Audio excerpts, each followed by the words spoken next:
Él es el Señor, Él es grande, digno, Él es digno de recibir toda adoración. Vamos a decirle hoy, levantamos nuestras manos a ti, Señor, porque solo tú eres digno de ser adorado.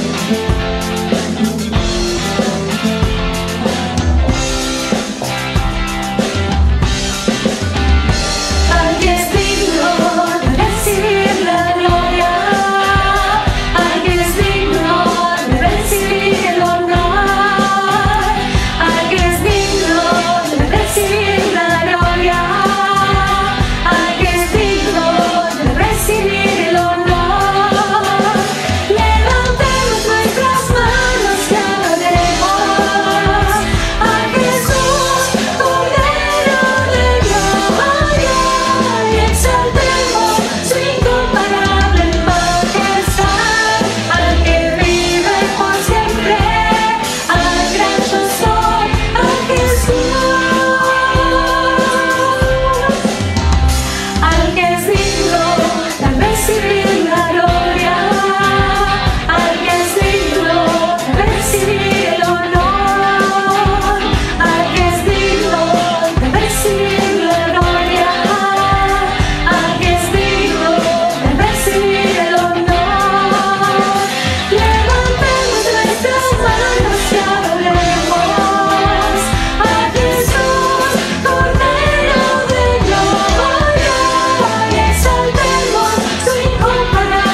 increíble, invencible.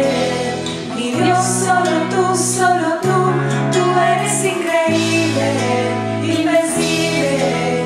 Mi Dios, solo tú eres increíble, invencible. Mi Dios, solo tú eres increíble, invencible. Mi Dios, solo tú eres increíble.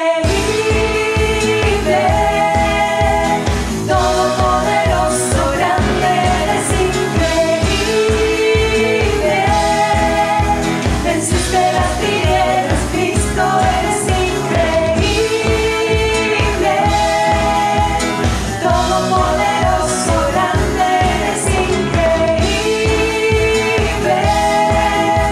Venciste las tinieblas, Cristo, exaltado estás. Oh, mi Dios, solo tú eres increíble, invencible. Mi Dios, solo tú.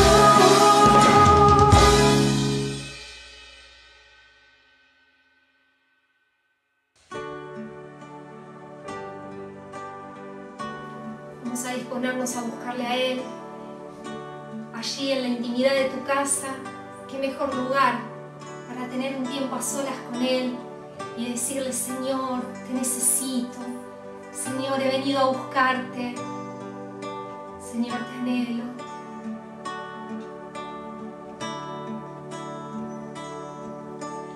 Yo te busco, yo te busco,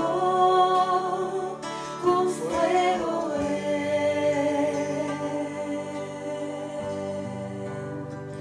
mi corazón. Dile a Él: yo te busco. Yo te busco, yo te busco, recibe mi adoración. Te anhelo, Señor. Te anhelo.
buenos días, que Dios les bendiga en el día del Señor y a esta nueva reflexión sobre su palabra, sobre Éxodo capítulo 18.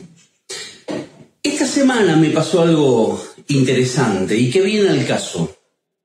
Tuve que actualizar uno de los programas que tiene este dispositivo e inmediatamente me saltó un cartel que decía que el aparato no soporta más actualizaciones. Y un cartelito que dice el programa va a dejar de funcionar pronto en este dispositivo. Me puse a buscar qué significa actualizar en términos normales y descubrí que significa poner al día algo. Significa modernizar, renovar, rejuvenecer, restablecer, restaurar algo a un estado avanzado, más avanzado. Este tema, por supuesto, me llevó a pensar en que este dispositivo no es tan viejo, pero existe hoy en día lo que se llama la obsolescencia programada, que significa que todo dispositivo tiene una vida útil y luego ya deja de funcionar. Por supuesto, tiene sentido comercial. Pero la verdad es que uno se pone a pensar también acerca de la actualización a un nivel mucho más general, a nivel de la vida. Y uno se da cuenta que, queriendo o sin querer, es una acción que también está haciendo de forma consciente o inconsciente. Uno se actualiza materialmente cuando cambia un celular, cuando cambia un auto, cuando cambia de ropa, con el fin de no quedar obsoleto, ¿no? Uno cambia y se actualiza en las relaciones, tanto matrimoniales, amistades. Uno intenta por todos los medios que esas relaciones estén vigentes todo el tiempo. El mismo cuerpo, en su aspecto biológico, se regenera a nivel celular cada cierta cantidad de tiempo para actualizarse de alguna forma. Y lo mismo sucede en lo social, en lo científico, en lo médico. Es un concepto que, lejos de estar ausente, es real hasta de forma inconsciente. Y entonces me puse a pensar si tal cosa también sucede en el ámbito espiritual de la vida. ¿Existe la actualización espiritual de la vida? Y es entonces que cuando uno llega a Éxodo capítulo 18, descubre que detrás de todos estos movimientos que suceden ahí, irremediablemente hay una actualización. Hay un Dios que actualiza a su pueblo. Hay un Dios que pone al día a su pueblo en ciertos aspectos. Y de eso quiero hablar durante esta mañana. Me hice 3 preguntas básicas para tratar de entender este tema. En primer lugar, si hoy también tengo que actualizarme espiritualmente. Y cuando uno lee al apóstol Pablo en diferentes momentos, en diferentes cartas, descubre que él dice, en cuanto a la pasada manera de vivir, despójense del viejo hombre que está viciado conforme a los deseos engañosos y renuévense en el espíritu de su mente y vístanse del nuevo hombre creado según Dios en la justicia y santidad de la verdad. El apóstol tiene tremendamente claro que hay una necesidad de renovación y de actualización constante en esta área espiritual. Se lo dice a la iglesia que estaba en Roma también. Dice, no se amolden al mundo actual, sino sean transformados mediante la renovación de su mente Así podrán comprobar cuál es la voluntad de Dios, buena, agradable y perfecta. No hay duda. La renovación espiritual también forma parte del diseño de Dios para la vida de su Hijo, de su pueblo, de su iglesia. Ahora, esto me lleva a una segunda pregunta, mirando lo que me sucedió con este dispositivo. ¿Resiste nuestra vida nuevas actualizaciones espirituales? ¿O ya creemos que no son necesarias, que con lo que tengo, con lo que vivo, es suficiente? Es verdad, hay una realidad, y es que con el tiempo nos volvemos más conservadores. En parte es un aspecto del proceso biológico de envejecimiento. Pero tenemos que tener también la capacidad de ayornarnos todavía a la realidad que estamos viviendo. Nuestra vida tiene que ser y tiene que resistir constantes renovaciones espirituales para que no pierdan plenitud y vigencia. El mismo Pablo lo dice: por tanto no nos desanimamos, al contrario, aunque por fuera nos vamos desgastando, fíjense, ¿no? Una imagen del envejecimiento, de la prontitud de los años que van llegando a la vida. Pero él dice, aunque por fuera nos vamos desgastando, por dentro nos vamos renovando día tras día. ¿Se dan cuenta? Irremediablemente envejecemos, pero espiritualmente e internamente podemos ser muy jóvenes si nos actualizamos con el Señor constantemente. Esta es una de las grandes incógnitas que tiene en algún sentido la iglesia, los pastores, la cristiandad en este tiempo. En cuanto a la espiritualidad, en cuanto a las formas, en cuanto a los cultos, en cuanto a las actividades, en cuanto a hacer iglesia. Hay que adaptarse, hay que ponerse al día o tratar de seguir replicando el pasado, tratar de seguir viviendo lo que ya pasó. Y en estos tiempos donde hemos sido sacados de nuestra normalidad, algunos luchan por volver a las costumbres de siempre.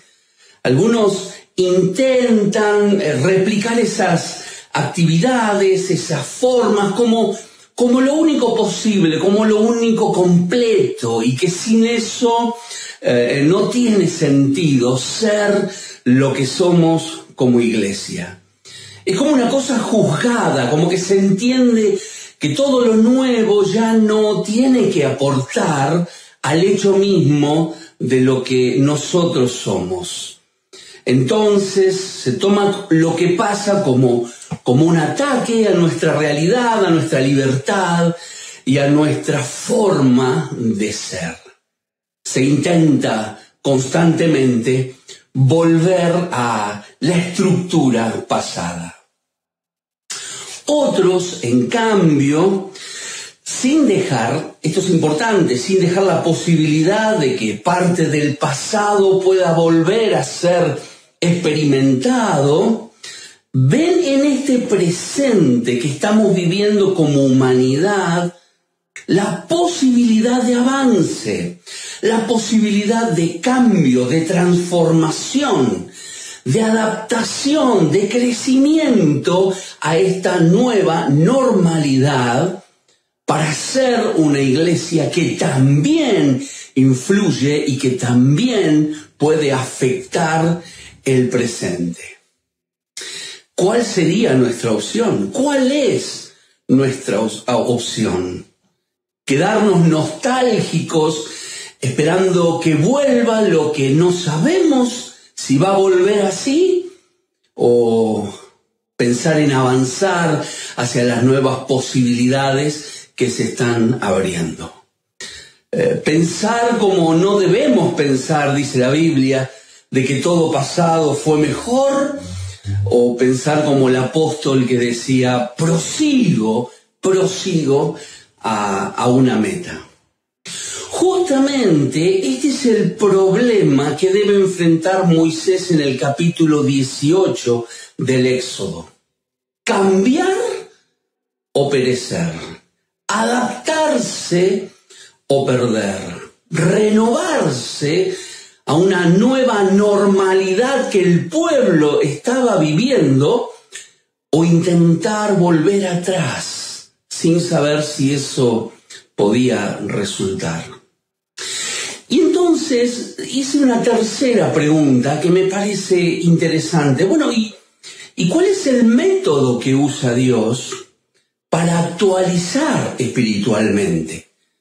En el caso del Éxodo a Israel, en el caso nuestro, a la iglesia. Y yo encontré al menos dos elementos que son fundamentales, que son herramientas que Dios utiliza para actualizar a su pueblo. Una la vamos a ver ahora, la otra seguramente el domingo que viene.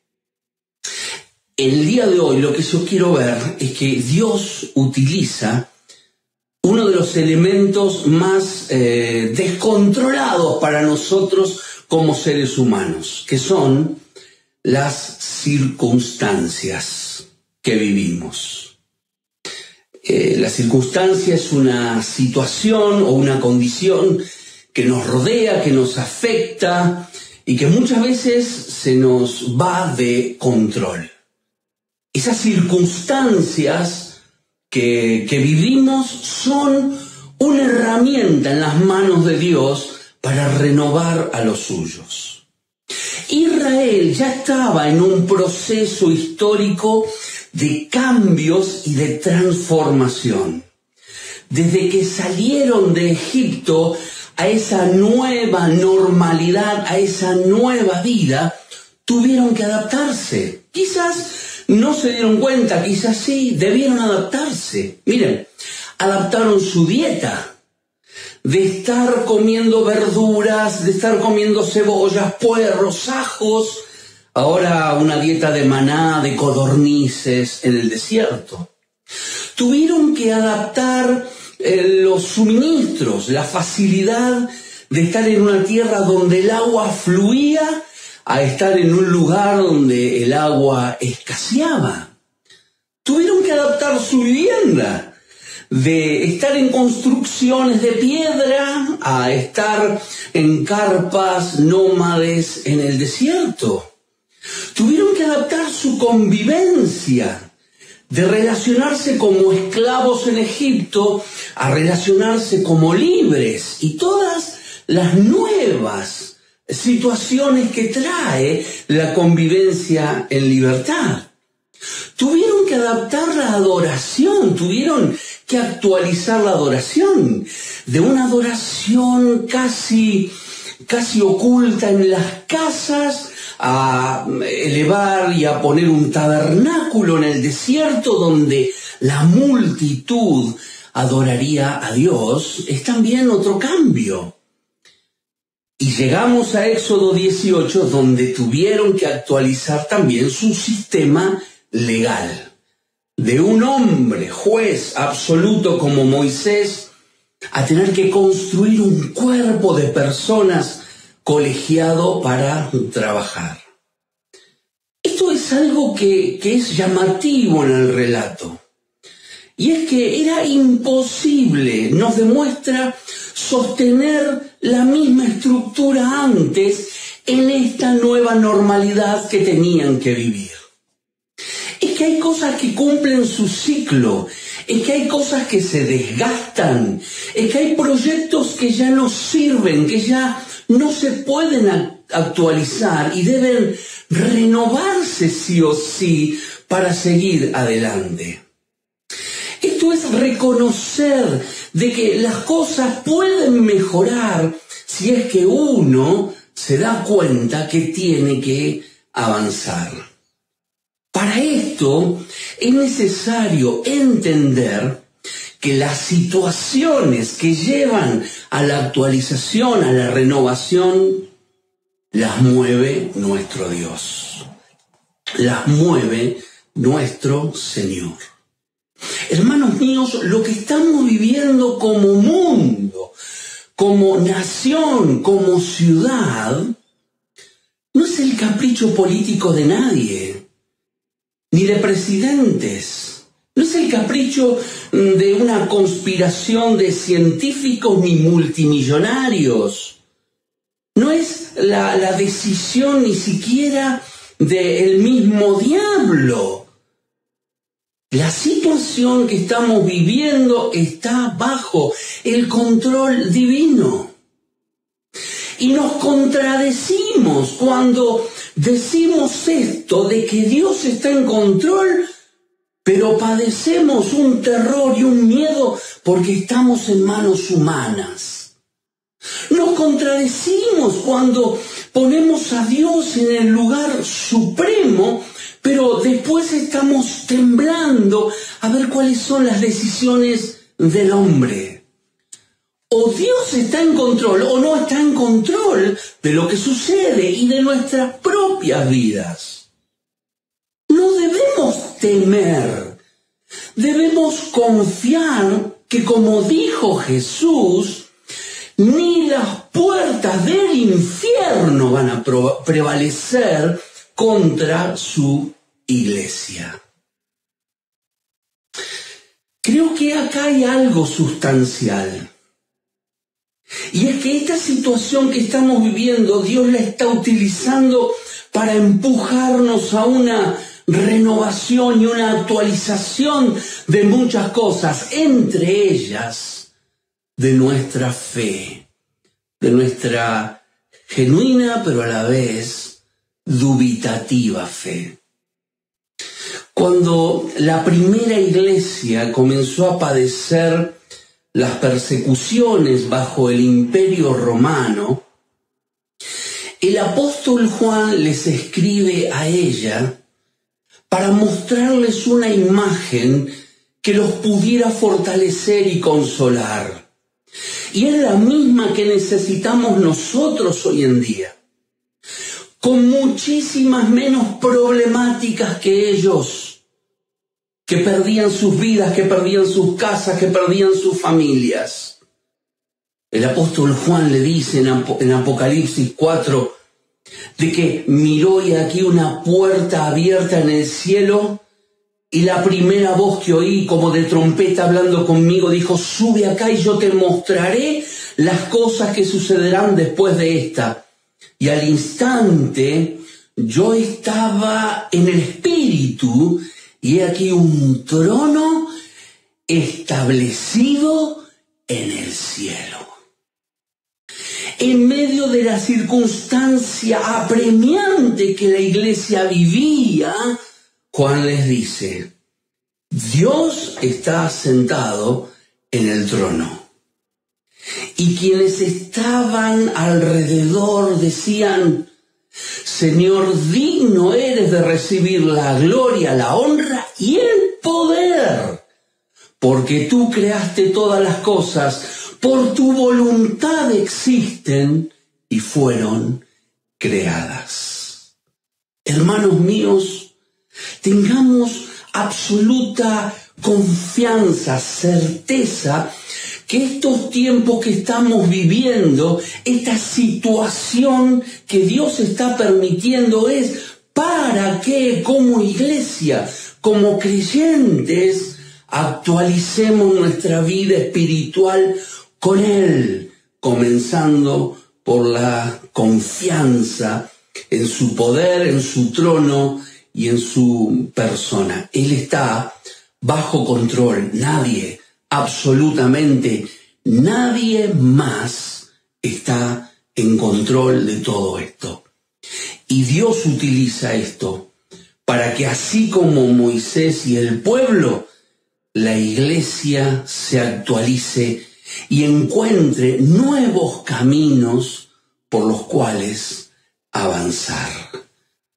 Nos puso en cuarentena, en un retiro espiritual forzoso, para que, no pudiendo ya más depender de otros, tuviéramos que buscarlo a Él, en la soledad del corazón, en la lectura de la palabra, en la oración, en la vista de algún video y de alguna predicación que me alimente, pero solos, buscando a Dios. Yo tengo plena confianza que esto está en sus manos, que la iglesia está protegida, que todo, absolutamente todo lo que suceda, será para nuestro bien. Y para terminar, quiero mostrarles algo. Quiero mostrarles algo para que disfrutemos juntos. ¿Lo quieren ver? ¿Reconocen este lugar? No es la iglesia. Porque la iglesia no se vació, ni se detuvo, ni se paralizó. La iglesia siguió trabajando, siguió asistiendo, siguió orando, siguió aconsejando. La iglesia siguió intercediendo, siguió amando, siguió pecando, siguió arrepintiéndose, siguió misionando, siguió enseñando, siguió abrazando. La iglesia siguió riendo, siguió llorando, siguió ofrendando, siguió creciendo por la gracia y para la gloria de Dios. Esto no es la iglesia. Es solo el lugar donde deseamos volver a encontrarnos y abrazarnos otra vez. Pero la iglesia sigue viva porque Cristo es su cabeza y nosotros somos ella. Que Dios nos ayude a actualizarnos día a día, creyendo y pensando que todavía hay cosas mejores que vendrán, porque todo resultará para bien del crecimiento del pueblo de Dios. Que el Señor les bendiga.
8 dice: te amo, oh Jehová, fortaleza mía,